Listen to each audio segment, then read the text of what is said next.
In the peaceful village of Greenfield, nestled between rolling hills and dense forests that seemed to stretch endlessly toward the horizon, there lived a man named Thomas. Greenfield was the sort of village that time appeared to have forgotten: stone cottages with ivy creeping along their walls, narrow dirt paths softened by years of footsteps, and fields that changed colors with the seasons like pages in a living book. The air always carried the scent of earth and leaves, and the soft sounds of birdsong echoed from dawn until dusk. Thomas lived at the edge of the village, where the last cottages gave way to open land and forest. His home was small but charming, a quaint stone cottage with a sloping roof and a chimney that released thin trails of smoke on colder days. A modest wooden fence surrounded the property, and inside it lay a carefully tended garden. Flowers bloomed there in quiet harmony. Roses, daisies, lavender, and wildflowers Thomas allowed to grow freely, believing beauty should never be overly controlled.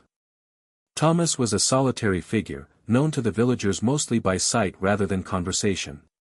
They would see him early in the morning, watering his plants or trimming hedges, or later in the afternoon, walking slowly along the countryside paths with his hands clasped behind his back. He always nodded politely when greeted, his smile gentle but reserved, as though part of him lived elsewhere. For many years, Thomas had lived alone. Once, long ago, his life had been filled with laughter and warmth. His cottage had echoed with shared meals, soft conversations, and quiet evenings by the fire. But that was before loss came knocking at his door. Sarah. Her name still lingered in his heart like a melody that never truly faded. Sarah had been his wife, his closest friend, and the soul that had given his life its brightest meaning. They had met in Greenfield as young adults, she, with her quick smile and curious eyes, and he, with his thoughtful nature and steady kindness. Their love had grown slowly but deeply, rooted in mutual respect and shared dreams. Together, they had dreamed of growing old in the same cottage where Thomas now lived alone. They spoke of filling the garden with flowers, of hosting neighbors for tea, of watching sunsets hand in hand. For many years, those dreams had been reality. Then illness came, quietly at first, and later with a cruel certainty. Thomas remembered the night spent sitting beside Sarah's bed, holding her hand as the fire crackled softly nearby. He remembered promising her that he would be all right, even when his heart shattered with every breath she struggled to take.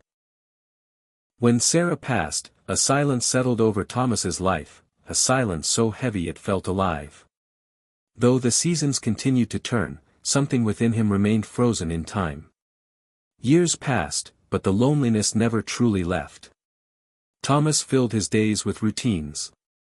He woke with the sun, prepared simple meals, read books he had already read many times before, and walked the familiar paths through fields and forests.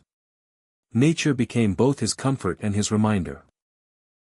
Comforting in its beauty, and reminding him of all he had once shared with Sarah. Despite the village's warmth, Thomas often felt isolated. Conversations felt distant, laughter foreign. He longed for companionship, for someone, or something, to share his joys and sorrows, his memories and hopes. Yet he never quite knew how to open himself again. One crisp autumn morning, when the air carried the scent of fallen leaves and the forest glowed with shades of gold and amber, Thomas set out on one of his long walks. The ground beneath his boots crunched softly as he wandered deeper into the woods near his cottage. It was then that he heard it. A faint, desperate chirping. Thomas paused, listening carefully. The sound came again, weak, uneven, filled with distress. Following the noise, he pushed aside branches and bushes until he discovered a small bird caught in a thorny shrub. One of its wings was tangled painfully among the sharp branches, and its tiny body trembled with fear. Thomas knelt immediately, his heart tightening at the sight. "Easy now," he whispered, his voice soft and reassuring. With careful hands, he worked slowly to free the bird, mindful not to cause further harm. The bird flinched at first, but as Thomas continued speaking gently, it grew calmer, as though sensing his kindness. At last, the wing was freed. The bird lay still in his hands, exhausted and injured, but alive. Thomas felt something stir within him, a warmth he hadn't felt in years. Cradling the bird carefully, he returned to his cottage. Inside, he fashioned a small nest from twigs, cloth, and leaves, placing it near the window where sunlight poured in during the day.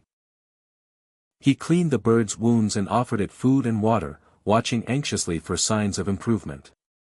Days turned into weeks. The bird survived. Under Thomas's care, its strength slowly returned. Its feathers grew sleek again, and its eyes sparkled with renewed life. Thomas named the bird Robine, a simple name that felt right. Robine quickly became a constant presence in the cottage. It perched on Thomas's shoulder as he tended the garden, fluttered near him while he read by the fire, and chirped softly as though responding to his thoughts. The cottage no longer felt empty. With Robine by his side, Thomas felt a quiet comfort return to his life. As the weeks passed, Thomas began venturing farther from home, always with Robine nearby. Together, they explored the countryside, wandering through forests where sunlight filtered through the canopy like golden threads, crossing meadows bursting with wildflowers, and resting near streams that whispered ancient songs. Thomas found himself speaking aloud again, sharing stories of his travels, his childhood, and even memories of Sarah. Robine listened attentively, tilting its head and chirping in response, as if understanding every word. Through these simple moments, Thomas rediscovered joy. As the seasons changed, their adventures continued. They met a wise old owl perched high in an ancient oak, whose steady gaze seemed to hold the weight of countless years. The owl's hoots echoed wisdom and calm, and Thomas felt strangely comforted by its presence. They befriended a playful squirrel who darted among the branches, chattering excitedly and sharing acorns as if offering gifts. And one quiet afternoon, they encountered a gentle deer grazing in a sunlit clearing, its eyes reflecting the peaceful rhythm of the forest. With each encounter, Thomas felt his loneliness fade, replaced by a deep connection to the world around him.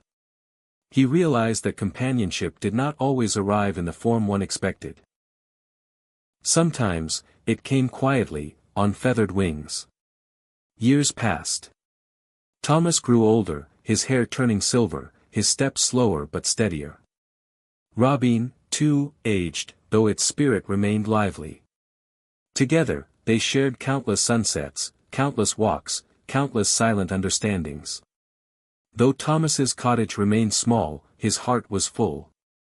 One evening, as they watched the sun dip below the hills, painting the sky in shades of gold and rose, Thomas spoke softly.